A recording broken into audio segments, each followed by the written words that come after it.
Today we're changing gears. We're moving to the next framing project, which is the porch roof right outside those doors there. We went to the lumber store and picked up some additional lumber for the 2x4 flat furring strips that are going to go vertically down the roof. And we needed 6 more pieces of sheathing. I didn't buy the zip. We had some rebates for Menards, and so we purchased force field sheathing instead of zip. Just based on quality, looks like a substandard product. A lot of missing spots, and the water-resistant barrier seems pretty thin in many areas.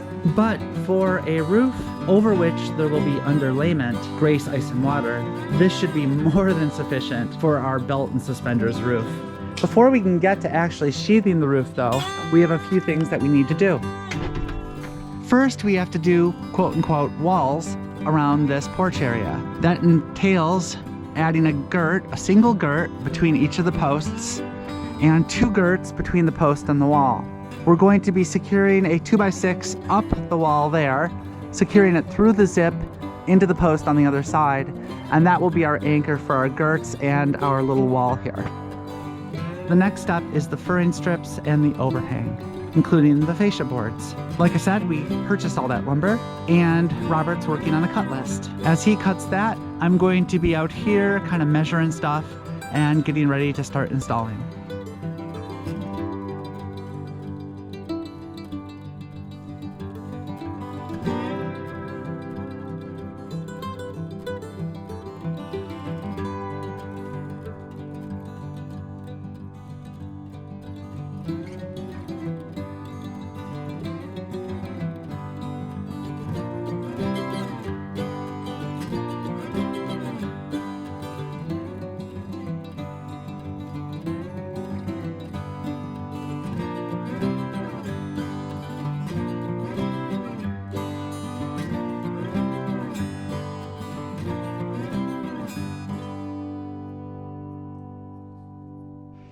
While Robert's been cutting wood, I've been out here starting the girts, and I've got the first set of girts on here. This is going to be the bottom of the wall, so I put little blocks in there to pull this up and make it perfectly level. The block also serves another purpose, and that's making sure that the LSL that we're going to be mounting the overhang to is also perfectly level, plumb, straight, perfectly straight. The next, we're going to be girding from here straight across to there, and we're going to be mounting a vertical piece right there that the girts will be secured to. What do you have, Rotor Dog? Are you standing guard watching the driveway? So we got the first one up there, the first girt that goes along the side here, and it's a pain in the butt. Basically the challenge is getting that level. The boards aren't always perfectly straight. This is #1 lumber, actually, and it's, you know, really heavy. So Robert's trying to keep it level, pinch it to keep it flat, while I'm supporting the weight over here.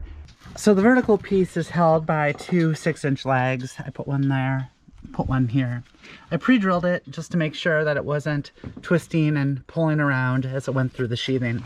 So it's an 1.5 inch of 2x6. 1.5 inch of sheathing and insulation, and then another 3 inches into the post. Next, I'm just gonna nail this guy in.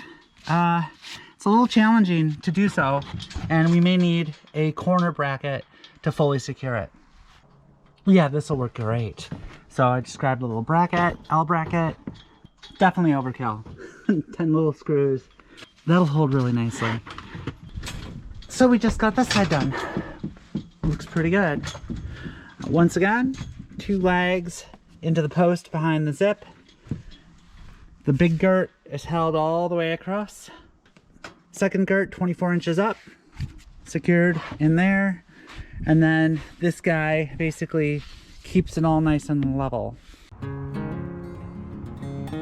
Today we were going to work on the sheathing for the porch walls, but we've got precipitation. A little bit of snow, a little bit of rain. Nothing substantial, but enough to not really want to work outside.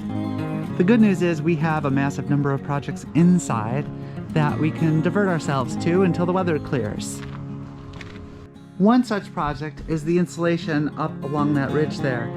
Robert put the insulation there, but these other 3 bays are left uninsulated. While he's doing that, I'm going to start assembling the furring strips for the porch. If you remember, we have the overhang jacks here and the furring strips themselves, all cut on a 412 pitch.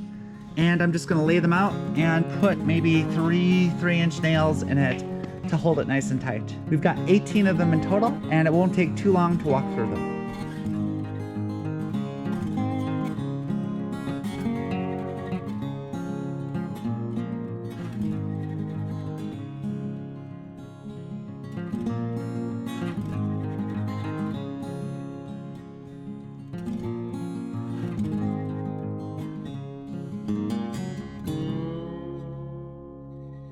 Next, we have a series of boards, basically the fascia boards, both for the rake and the eave, that we need to cut down using the table saw.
We've had a couple days of rain, sleet, and snow. Today is the first day in a while where it's going to be nice.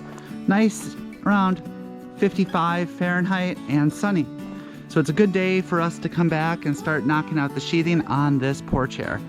Specifically, we're going to do the wrap on the walls, and then if we have extra time, we'll get up to start framing the roof with the furring strips and the overhang jacks. The rain gave us an opportunity to see how our doors are performing. And the double door is not performing so well. Inside on this second door, or the active door, we have water intrusion. So basically the water went down, collected at the sill, and then drained off the sill inside. Now we can solve that by just tightening these up. There's a good centimeter of tolerance here. Check it out.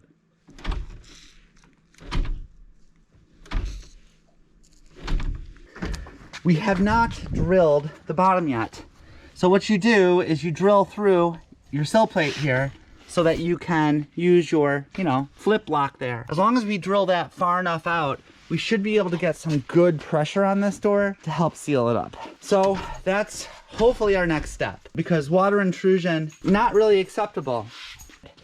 Last Friday, we cut a lot of the sheathing that we're going to be installing today. We have not cut the foam yet, so first step today is to go through and start cutting 13-inch foam for those walls.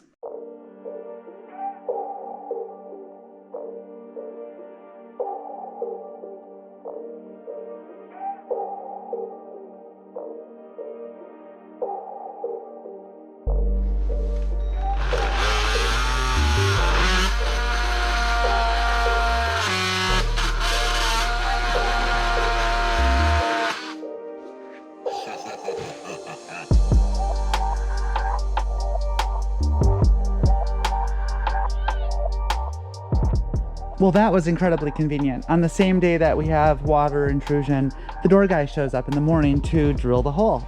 So he was able to drill it, putting a fair bit of tension on it, and look at that nice seal up there. That's exactly what we wanted to see. I mean, it's so nice and tight. So I'm very pleased. Great timing. And if that doesn't work, an 11-foot porch will certainly help. So great. That was, I think, a very, oh, look at that, it's nice and tight.